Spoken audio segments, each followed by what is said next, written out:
Hey, y'all, welcome to Cross Politics on the Fight, Laugh, Feast Network. Boy, do we got a show for you. Yes. We got Daniel Horowitz coming on from Conservative Review. He's a firecracker. But before we get there, if you guys haven't had a chance to listen to In the Bullpen on our network with Mark Dewey, MLB Mark Dewey, make sure you check out that episode and pray for him and his family. His daughter, his 20-year-old daughter, passed away on Friday following a car accident outside of Billings, Montana. Her husband and 7-month-old daughter survived. But be in prayer. I mean, they're handling it really well. They're just encouraged to know that their daughter is with their Lord, with her Lord and Savior. And but just be in prayer for them. Yeah, it's a really it's a sad, hard thing, and he brings it up on his most recent show. Wow. Are you ready for the call? So if you don't have the app, download the app. Listen to In the Bullpen. All the episodes are fantastic, but particularly this one is really most good. Most recent ones, it's gut wrenching, and I can't believe he did that. I know, but so be praying for them. Be praying for the Dewey family, the whole Dewey family. With us on the line right now, we have Mr. Daniel Horowitz, senior editor at Conservative Review. You may also know him from his daily podcast, Conservative Review at the Blaze. He is also the author of Stolen Sovereignty: How to Stop Unelected Judges from Transforming America. What'd you call that? Stolen Sovereignty? Stolen Sovereignty. Get out of here. Daniel, thanks so much for joining us on Cross Politic. Hey, great to be with you guys. Stolen sovereignty, indeed. That is the order of the day. Yeah, it is. So back up just a little bit, and 2020 has been insane. It's not over yet, and we're starting. And we just got into June, but so go back late January, early February. We start hearing rumors that there's this coronavirus thing from bats in China. What happened? Sure. So what happened was what government should do, they didn't do, and what they should never have ever done, they did, which is really the order of the day that when it comes to politics, government does everything it shouldn't do, and it doesn't do the few things it's supposed to do very well because we don't understand what fundamental rights are. We don't understand what the fundamental powers of government are. I just want to back this up even a step further and come to the here and now before we get back. And this is to juxtapose the two major crises, the anarchy and the tyranny, worst mixture of anarchy and tyranny. You know, we've become like China. This virus started in China, but it turned America into China, albeit not fully. Yeah. You see, in China, at least as they're taking away everyone's rights, they are pretty tough on crime. They're not going to allow you to maim, kill, murder. They don't talk about criminal justice reform. Whereas here, you know, you are sent to jail if you open a business. But if you burn the business, not only are you exempted from any law, but the truth is even the exalted, mystical social distancing cult, you are exempted from that as well. You could have 1,000 people in a church burning it down as long as you don't pray in it, according to John Roberts of the Supreme Court. So I think the importance is to juxtapose, because part of the problem is life moves so quickly this year between technology and the circumstances of what's going on. What is happening is that you have a year's worth of news cycle in 1 or 2 days at a time. Yeah. And it creates political amnesia from week to week, from even day to day. And we get used to things like frogs in a boiling water, and we don't put things together. And I think from a very 30,000-foot view, it's important to see that the evil of the anarchy and the tyranny, the perversion of government, what they do and what they don't do, they clamp the heck down on you for trying to push back against really lawless, unconstitutional edicts against statute. But then laws like don't kill, don't torture, drag people out of their cars and beat them, destroy businesses. No one's being indicted for that. That is the challenge of our time. That's what we're being confronted with in our government today. I want to give it first a theological and philosophical view before we get into the practicalities and the science of the virus. At the end of Samuel, last chapter, Samuel 2, so King David is confronted with a choice from God. sent him by the prophet, you've sinned and you're going to get punished. And you have a choice between enemies taken over, death by the sword, famine, or 3 days worth of plague. Yeah. And David said, very interestingly enough, I would rather fall in the hands of God because his mercy is great and not fall into the hands of man. That's just paraphrasing there Sure. one of the closing lines in the book of Samuel. It's very profound because ultimately we know everything obviously does come from God, but there is something about a plague that is even more directly from God as opposed to an invasion, riots, chaos that are more man-made. And I think when you take that into account, we took the plague, and in our hubris as a society, as a government, we had the notion for the first time in the history of plagues that it was 100% in our hands to deal with it and mitigate it, that to the extent that we do stuff, it stops it. To the extent we don't do stuff, it doesn't stop it, Right. which we're going to see the opposite is true. Right.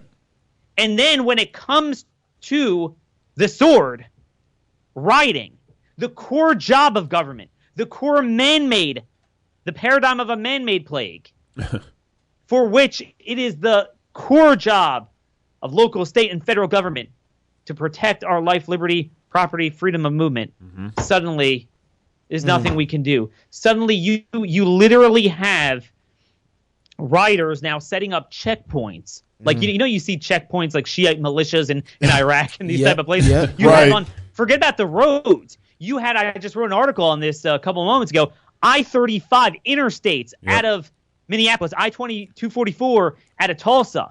Yep. Interstate highways, they come, and rather than the police immediately dispersing them, they put out barricades to accommodate it, and then people that got roped in before they got a chance to barricade it, of no fault of their own, are confronted with the choice of you're either forced to run them over because they won't get out of the way, or they'll beat you out of your car, whatever you do or don't do. Yep. I mean, this is Sodom and Gomorrah upside down. So I think I just wanted to give you guys that perspective first, so you juxtapose what you see, because rights are very finite and they're very specific.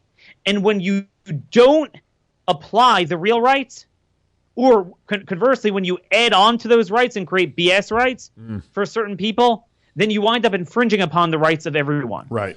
And it's the first lesson, one of the first lessons of the Bible, with Eve adding on to the commandment of God, not only not to eat the tree, but that you can't touch it.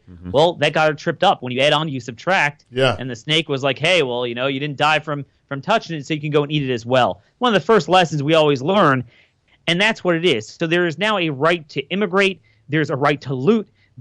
Criminals get endless access. There's a right to be released from coronavirus, That's right. from jail. There's a right for illegal aliens to be released, but not repatriated to their country. We just had a case yesterday in the Supreme Court. All but Alito and Thomas ruled, just ignored a statute from Congress denying criminal aliens in a certain circumstance the ability to get standing in court to militate against their removal. And on a whim, they are like, they have a right, even though statute says the opposite. Good job, Kavanaugh, Gorsuch, and Roberts, Republican judges for you. But then the same John Roberts just last week, there's no First Amendment. There's no right to assemble. There's no right to pray. Right. There's no right to stay in locomotion and be free to move. There's no bodily integrity. There's a right to privacy to kill your baby, Griswold and Roe, but no right to privacy to not put a oxygen restricting mask on your face. So again, see, you don't even need to hear the science anymore because you understand where this is coming from and where it's headed. And this is why people like us who do politics for a living were able to get it right where so many scientists missed the boat, because they took seriously something that was inherently not serious and inherently wasn't about science. It was about politics. Yeah. So the way I took this serious was when I started to realize that everything the left ever wanted to accomplish, even if they conflicted with each other, seemed to be the solution to COVID. So I've been fighting this battle for 7 years. 7 years releasing this de-incarceration agenda, Right. releasing people from prison. I've been fighting that for 7 years. Suddenly we have COVID, and like, we need to release the criminals. And I said, man, dude, they got this, a restriction on civil liberties, check. Criminal liberties, expanding, check. Endless welfare dependency and debt, check. Everything they ever wanted to do, they got. And somehow that was the solution. Now, you look at the virus. What's interesting is you look at January, you look at February, you look up until Fauci's own statements until mid-March. Right. Yep. They went with the science of virology, epidemiology, microbiology since the founding of creation. And that was when you have a contagious respiratory infection, there is not much you can do to mitigate it once you let it in your country in earnest. It tends to kill people that are going to die within a year. And that's why every year, you look at excess deaths. Every single year, you go to CDC's website, you see boop, boop, boop, boop like this. The winter months, it goes up. Yep. Often the angel of death, what we call someone dying of old age, natural causes, angel of death, scientifically it's manifest through the flu pneumonia season. That is very, very common, and it's straight up there. This is one particular harsh version of it. We knew it was very serious to people that were not just elderly, as we learned, right? Because most of those didn't die. It was only those in nursing homes, and even most of those were in hospice care. It's a very important distinction. People with specific pulmonary, cardiovascular conditions, diabetes. Outside of that, it was no worse than at least a bad flu season for general adults, and it was much, much less than the flu for children under 18, which is why there was no justification ever to close the schools. We always knew this. We knew this from the Diamond Princess ship, which was a contained, confined, and defined, full natural case study universe. It was fully understood that way. There's things we've learned since then that just buttress these points and make them even stronger. But that's what we knew. That's what Fauci believed. That's what Birx believed. That's what every epidemiologist believed at the time. That's what every infectious disease doctor did at the time. So Daniel, what happened then? So I mean, if you say they were following the science of epidemiology and the science from creation, but you said then suddenly something switched. What was that? What happened? So before I answer that, just one more thing. I started off by saying we didn't do what we should have done. Yeah. You know me from almost seeming to downplay the severity, downplay mitigation. That's what you've seen dozens of my articles, podcasts, things like that. But what you probably don't know, and it probably didn't follow me, was I was one of the earliest people. I had a podcast in mid-January, not March, mid-January, focused on coronavirus, not on impeachment. And I worked with Senators Hawley and Cotton to get a letter to the State Department calling for a shutoff. And because that is something you can do. And you look at the countries that shut off early, like Iceland, Taiwan, and Israel, they had a very good result because that's the one thing you can prevent. Realistically, you're not going to, in today's technology, today's transportation, you're going to keep it all out. Right. But how many cases you bring in, that really is going to, those are the horses leaving the barn. Yeah. And, we did not do it. We went another couple weeks. Even when Trump did the shut off, it turns out there were 55,000 more who were brought in February and March. It was never completely shut off. They weren't really checked properly. New York Times had a whole article on that. So we brought it in earnest. So what happened was, and I'm going to weave in spiritual things together with the science because you cannot explain something like this without spirituality. Every lie latches onto a truth. I mean, that's the work of Satan, and this was the work of Satan. Yeah. If you didn't have Lombardy in New York City, this could never have even gotten off the ground. What happened in March was the amalgamation of several things. It was the confusion and chaos from the media images from Lombardy. Then it kind of started to happen in New York City in conjunction with that Imperial College of London study that said 2.2 million people are going to die in America and a commensurate amount in all the Western countries, and had certain benchmarks of hospitalizations. There would be 60,000 hospitalizations in New York City when it never, even at the worst point, and even though they had like exponentially worse than anyone else, never reached more than 14,000.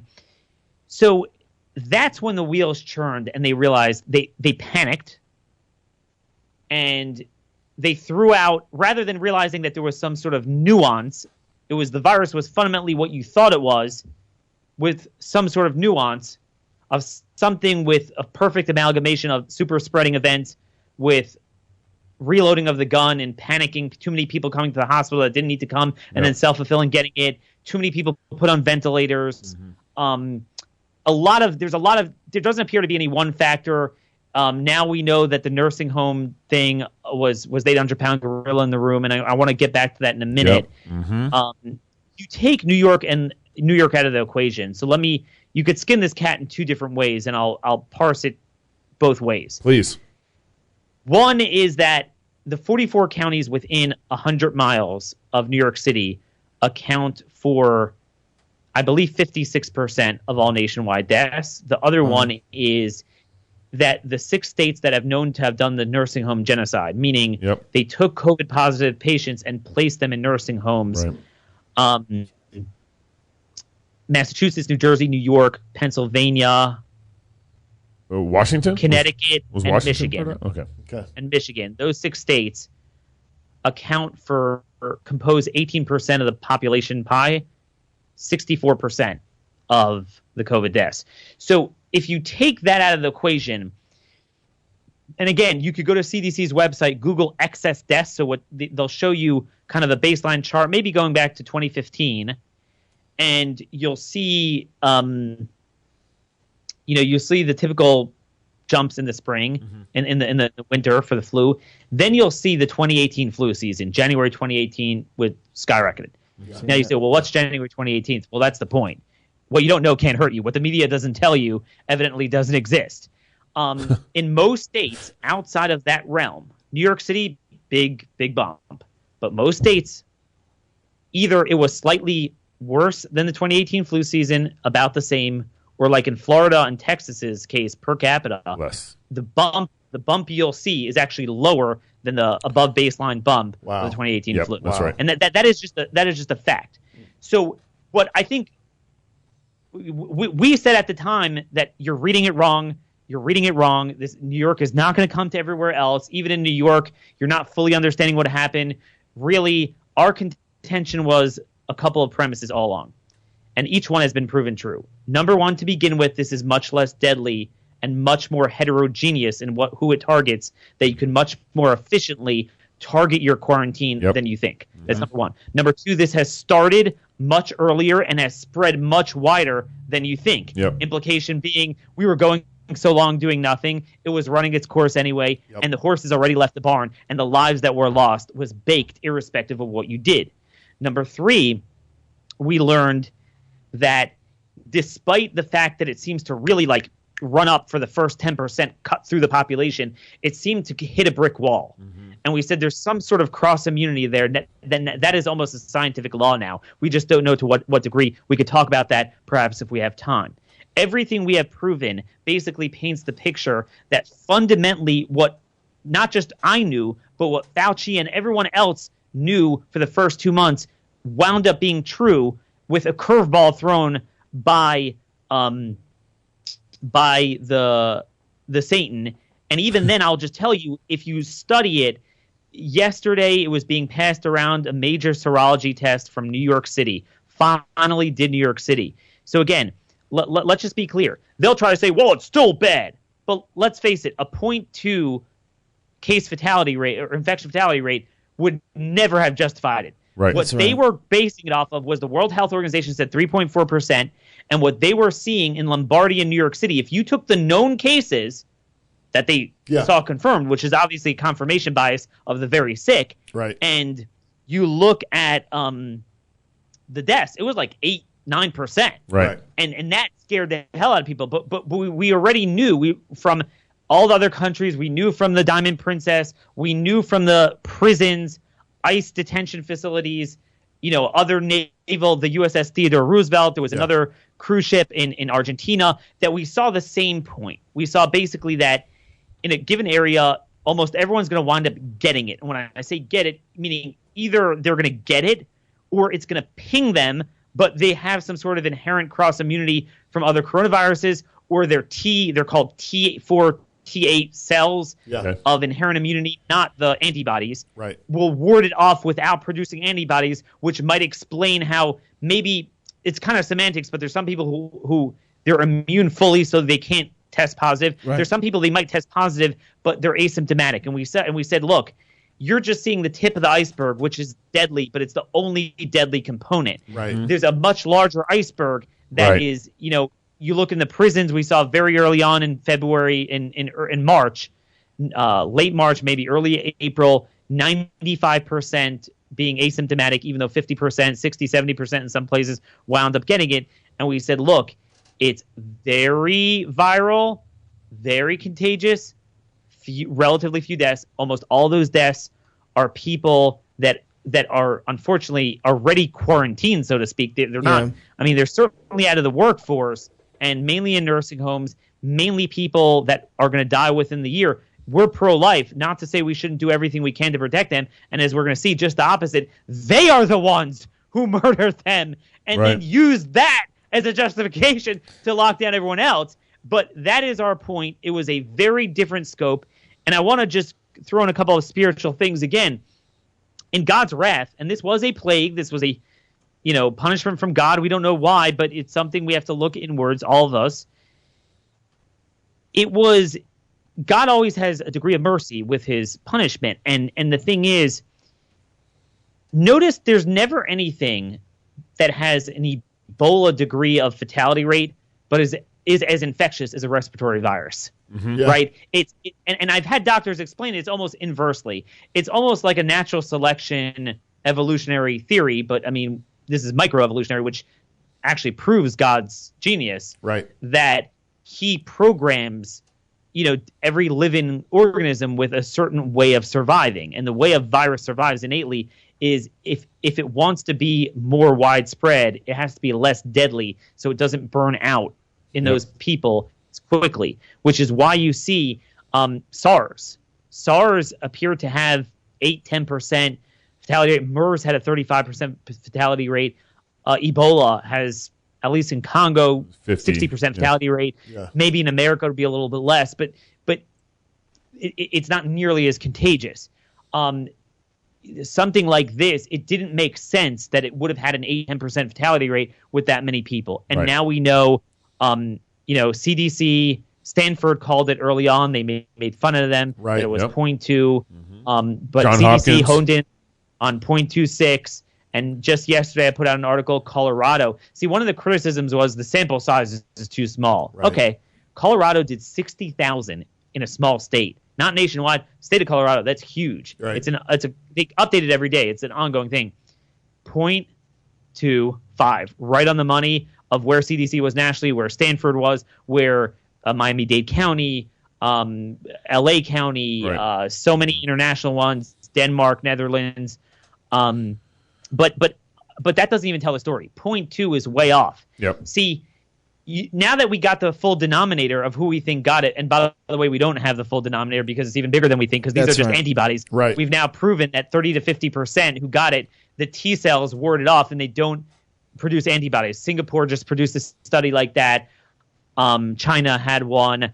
The Europeans have plenty of data. And by the way, just so you know, from day one, Oxford said between 0.1 and 0.36. How many of you have heard of Oxford?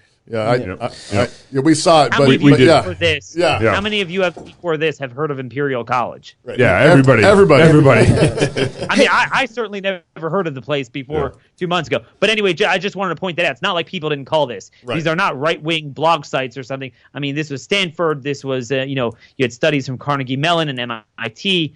People that really called BS on this very early on. They didn't listen. You could, so anyway. Well, Daniel, let me ask you this. I'm really having a hard time trying to understand what you actually think about all this. If you were president through all this, it seemed like Trump kind of got put in a corner in all this because all the states kind of shut down, and then Trump just said, "Well, hey, I'll just adopt the narrative and say, hey, I just saved 2 million lives," which is what he's done. So in the beginning of all this. In the beginning of all this, he was kind of pushing back, and then, like you said, around March, he basically started adopting the narrative. And I can't remember. I mean, basically every press release for like the last 3 weeks, he's been saying, "I just saved 2 million lives." How would you be handling this as president, as all the governors shut everything down against science? I love it. The presidential election is the most important in our lifetime. We're all going to die. Oh, suddenly the president doesn't have any power. BS. Okay, a couple of things here. First of all, this is emblematic of the Trump presidency. He does Jeb Bush bigly. Like, he does Jeb Bush in a high-energy way. So when he capitulates, he does it bigly. What he does is he holds the football out. Hey, left, I'm Tom Brady. I'm going to crush you. So they blitz him as if he's Tom Brady. Yeah. And then he doesn't make the play, and we wind up worse off than we were even under a flaccid Republican. He does this on every issue. The problem is his instincts are right. I think he wants to do the right thing. He doesn't have the intellectual firepower to push back against it, but some of that's his fault. I mean, we didn't ask him to put Jared in charge of everything. Jared's the chief epidemiologist, the chief criminologist. He's the chief immigration expert. There's nothing this guy doesn't know. Look, Ronald Reagan had liberal children, but he didn't put them in government. Yeah. So I mean, that's one thing. I'm glad Tucker Carlson called him out for that last night. Yeah. Someone needed to do it. But I understand you get scared for a couple days. You want some clarity. But, you read my articles from Steve Deace, from tons of us who were doing it. It was clear. Week 1, week 2, week 3, it wouldn't stop. That's number one. Number two, there's something you're forgetting. Governors have no power except for one thing that was fueled by the federal government. You see, they don't have a printing press. You see, they can't legitimize, fuel, fund, and subsidize a lockdown. Yeah. Right away, we had a fight. Yeah. We had a legislative fight. Democrats passed a bill and then a series of bills that legitimized and codified the premise of our reaction and did it in the long term to fund people not to work, to subsidize governors on the cheap, to virtue signal, and then not have to pay for it. Yeah. And not have to have a more of a precise decision. I made this case at the time. We all made it at the time. Yep. Thomas Massey made it at the time. Right. Trump has something called a veto pen. Yeah. I'm sick of hearing the excuses. Oh, Nancy Pelosi. She's one piece of the equation. Republicans had control of the Senate, and he had a veto pen. Yeah. That is tremendous leverage. He could have leveraged conditions on liberty. He could have leveraged conditions on what you could do with the funding. He could have put time constraints in it. He certainly should have taken out that unemployment provision, which is killing us to this day. Yes. So I agree with you. I agree with you here, but all the people. Instead, he went and savaged, in a personal phone call, and I know about it, by the way, Thomas Massey. Yeah. He savaged the people that stood on the ground that he promised. Yeah. So, I know I'm going to offend some of your viewers, but I've had it. Yeah. I'm saying at some point he needs tough love from his supporters. Yeah, to get him back to, frankly, intuitively where he really is. Yeah. But, and now he's flipped back to our position, after a couple of rounds of going back and forth. But, So, Daniel, I agree with you in all this, but, like, the population, the mass, believed that the COVID was a problem. The population was... It was self-fulfilling. It was only because the governors acted like that. The biggest reason why people thought it was a threat to kids is because they closed the schools. Yeah. If Trump would have conditioned the funding, states would have been forced to make better decisions. There was nothing for them to lose. They get to virtue signal on the cheap. They had something to fall back on. I mean, that's what it was. I mean, I'm just telling you, we didn't argue against the first week. Yeah. But it became clear afterwards, and he could have used his voice to push this stuff, which is slam dunk data. Instead, he had Birx and Fauci out there legitimizing the other data. Or he wouldn't take yes for an answer. So, we have this national debate over what helps. You see, ABC just did an analysis. 20 states that opened earlier, they had a better result. Georgia, Florida. Brian Kemp was engaging in human sacrifice. They had a sharper drop than anyone else. And it's true of the Netherlands, Denmark, all the European countries. Rather than taking yes for an answer, Trump's like, Kemp shouldn't have done that. Yes, Sweden was stupid. Yeah. This is the problem with him. It's sometimes dude, is the guy on fentanyl or something? I mean, there's one thing if you don't have the guts to lead the fight, but then you go and dump on your supporters gratuitously when the facts are now proving them right. I mean, this is part of the problem. Right. I had someone in the White House tell me, I said, please tell me that they see what I see. They see the data. So what happened was, this was a couple weeks ago when the nursing home thing became very clear. Right. I was like, wait a minute. The nursing homes aren't just a big factor. Almost all of the new deaths in every state in May, because, after April, after the peak, were in nursing homes. I said, wait a minute, there's something funny going on here. And I was like, the White House has to know about this. I called up, a friend of mine is there, and he's like, you would cry if you saw the data they were working with. They know nothing. I mean, it's very sad. And this is how the governor just ate his lunch. I mean, it's a personnel problem, and this is true. Look, we saw this with the riots, where Jared and Brooke Rollins, that never saw a criminal they didn't love, convinced Trump to stand down against his intuition.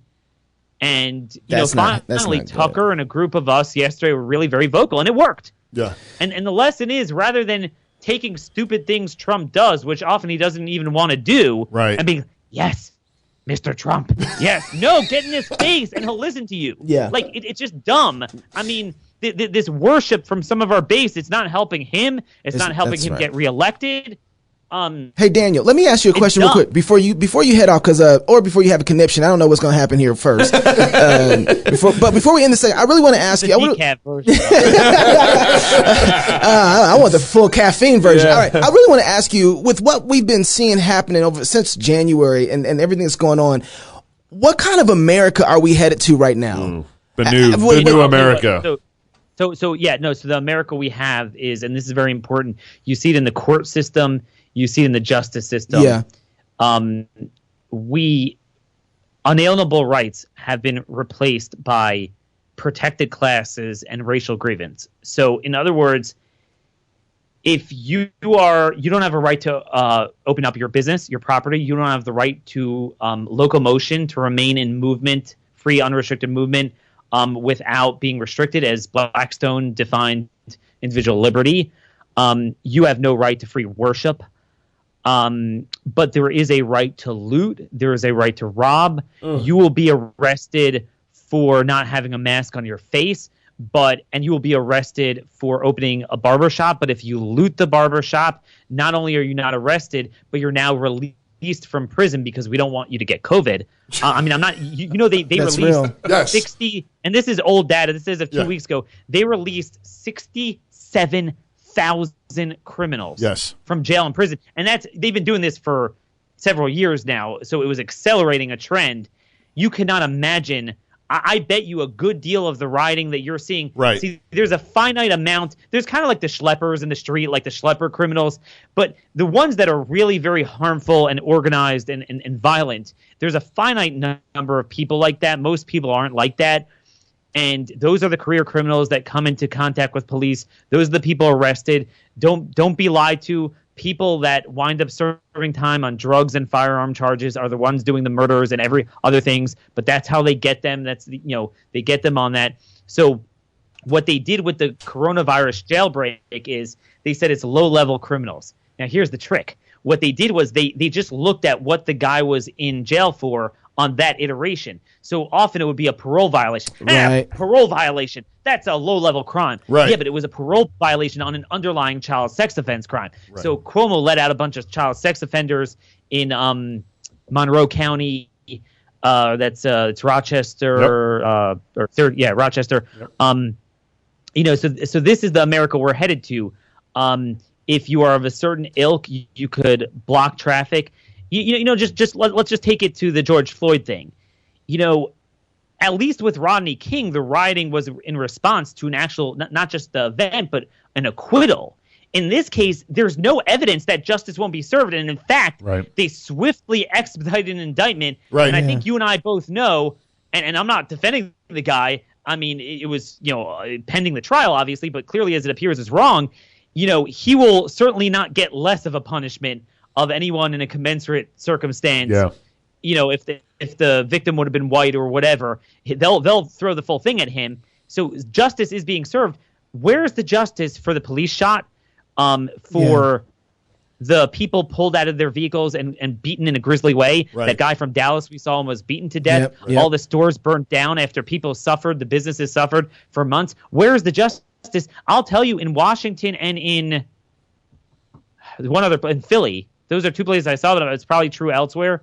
They actually dropped charges even against the few that they arrested. Yeah, I mean, there's no justice there. This is Sodom and Gomorrah, and that's what it is. Rights have been flipped on their head, and remember how like everything gets taken to court. The burritos in the ICE facility are too cold.